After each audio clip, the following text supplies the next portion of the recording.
વક્રતુંડ મહાકાય સૂર્યકોટિ સમપ્રભ નિર્વિઘ્નં કુર્મ દેવ સર્વકાર્યે સુસર્વદા. હિન્દુ ધર્મ એટલે તહેવારોનો ઉત્સવ. શંકર ભગવાન આવ્યા, સાથે સાથે હવે ગણપતિ દાદા આવ્યા. ગણપતિની સાથે આપણે માતાજી આવેલા છે. એટલે બધાને જ ખબર હશે કે 11 આમ તો મહિનાથી લોકો ચાલીને જતા હોય છે, માનતા રાખે છે પગપાળા ચાલીને માતાજીને મળવા જવાની. મા એ મા છે, માની તોલે કોઈ આવ્યું નથી ને આવવાનું નથી. કહેવત છે ને, મા એ મા, બીજા બધા વગડાની વાવ. તો મારી તો જગત જનની છે.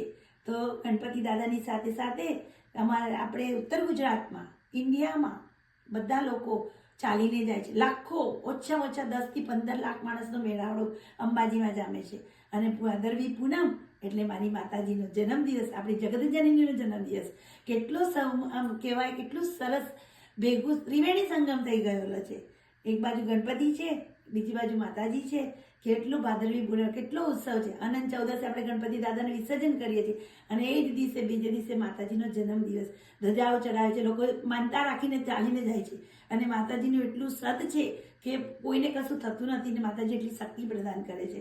તો આજે આપણે માતાજી પાસે એટલું જ માંગવાનું છે કે માં, તું અમારી સૌની રક્ષા કરજે, સૌની બેડી રહેજે, બેડી મળજે અને સૌના કામ કરજે અને અનંત ભક્તિ આપજે કે અમે તારા બાળકો એક દિવસ પણ તને ભૂલીએ નહીં.